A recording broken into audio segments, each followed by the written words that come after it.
faire suite à la dernière vidéo. Aujourd'hui, on va aborder le thème des choix et les impacts qu'ils peuvent avoir sur notre vie. On va développer les avantages et les inconvénients et surtout, on va voir comment on peut réduire cet impact. Allez, suis-moi, c'est parti!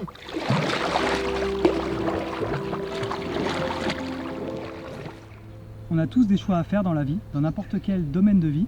Ils auront des impacts à hauteur de l'importance qu'on veut bien leur donner. Maintenant, qu'est-ce qui fait que dans la situation de faire un choix, il y a plusieurs possibilités et que potentiellement plus il y a de possibilités, plus ça rend le choix complexe. Mais si tu sais, généralement à ce moment-là tu me dis oh là là, je sais pas quoi choisir, je suis complètement perdu et du coup je fais rien. Ça te rappelle rien? C'est un célèbre chanteur qui disait je veux faire plein de trucs, en fin de compte je fais rien, l'important c'est d'avoir un but, je suis loin du compte, je sais bien. Alors pourquoi tu bouges pas? Pourquoi je bouge pas? Pour reprendre cette question, pourquoi je bouge pas? Alors ça peut être dans n'importe quelle situation, hein. Ça peut être au travail, j'ai envie de changer de boulot, ça me convient plus, j'ai envie de faire quelque chose dans mon couple parce que je m'ennuie, j'ai besoin de changer de voiture, je dois déménager, je dois rénover ma maison, ou encore j'ai besoin et j'ai l'envie de faire ce voyage qui m'inspire mais je le fais pas. Je te parle pas là et je recadre de la situation qui fait que tu en es là aujourd'hui, mais de pourquoi tu y restes.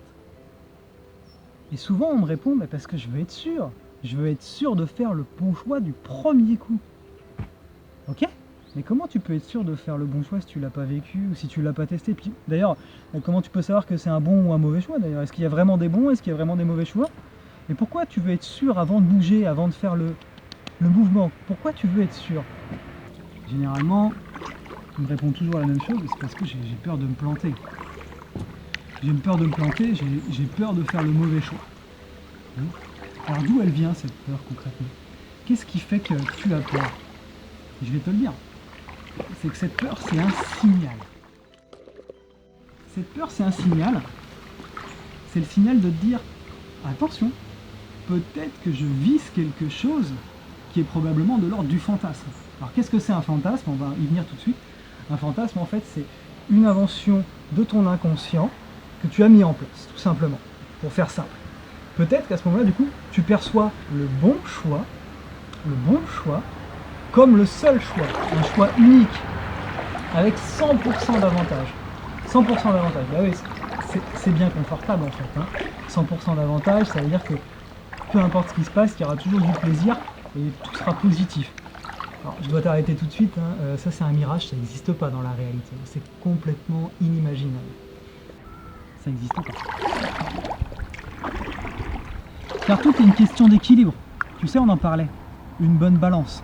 Et oui, dans n'importe quel fait, n'importe quelle situation, il y a des avantages, des inconvénients, du positif, du négatif. Toujours, toujours, toujours, toujours. Il y a toujours du blanc et du noir, la paix et la guerre, la joie et la haine. Et moi j'adore cette métaphore de la photo qui dit pour sortir les positifs, il faut avoir forcément tiré les négatifs avant. Et oui. Et oui. Alors dans cette recherche et cette analyse du choix, en fait, l'idéal ça serait de faire un choix juste. J'ai pas dit un bon choix, j'ai dit un choix juste. Un choix juste pour qui? Mais déjà pour toi. Un choix en fonction de tes envies, en fonction de tes objectifs, si possible qu'il soit le plus aligné avec tes valeurs.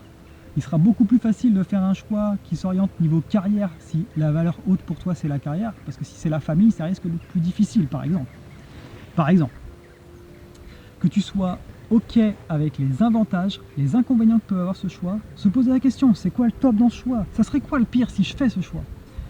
Et puis reste à voir le pouvoir que ça peut avoir et surtout le pouvoir que tu as pour ce choix. C'est-à-dire concrètement, est-ce que ce choix est 100% à mon pouvoir ou est-ce qu'il y a une autre personne qui doit décider? Si vous êtes un couple, forcément c'est 50-50 par exemple, ou j'ai décidé de faire un barbecue mais il se met à pleuvoir des trompes d'eau.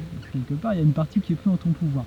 Bon, malgré tout ça, si une fois que tu as pris ce choix en pleine conscience, c'est toujours ok pour toi, les avantages et les inconvénients qu'ils peuvent avoir, c'est sûrement que c'est le choix le plus adapté dans ta situation.